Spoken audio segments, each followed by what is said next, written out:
I think for us, what we've found in over the last few years for Wiradjuri is this, in changing the conversations and having this dialogue around nation building I guess a champions network of nation building has been a really positive thing. But what's also come from that is this process of healing and healing individuals, but healing a nation.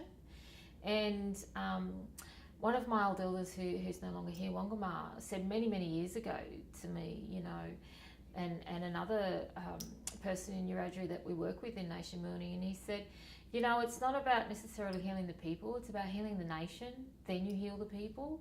And so 25 years ago when he said that, yeah, I understood it, but I didn't understand the depth of it until we could have this discussion around nation building.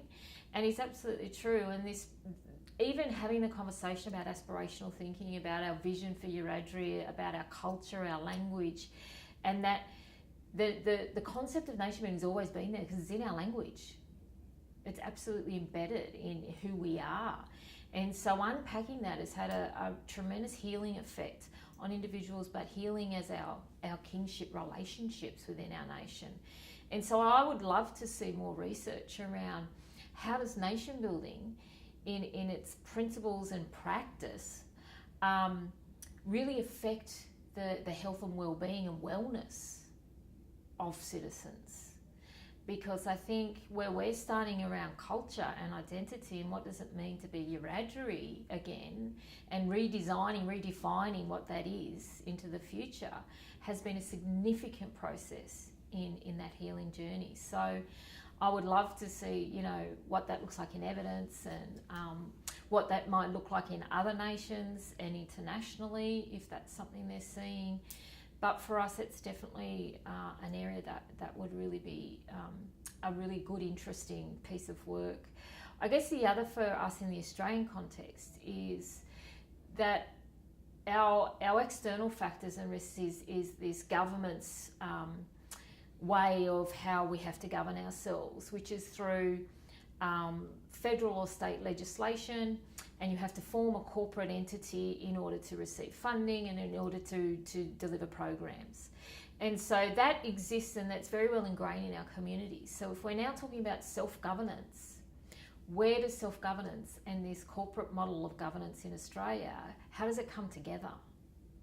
What in a self-governance model do we make decisions about, and for who? We know that would be for Wiradjuri Nation and citizens, but on what? And then how does that fit with a broader context of corporate organisations who are governed by Aboriginal and Torres Strait Islander peoples, not necessarily by the nation? And in our communities, particularly in Wiradjuri, which is a very big nation, we have resettlement communities, we have communities that were reserves or missions, and so there's still some families that have been there for many generations. But there's also in this resettlement of large regional communities a blended Aboriginal community of different nations who have been there for 2 or 3 generations now as well. So for us it's about collectiveness is Wiradjuri, but collectiveness is also other citizens on our nation that are really valuable and contributing to the wealth of our nation in this corporate model. So for us, research around how that might look, how that might be more effectively done, would be really informative as well.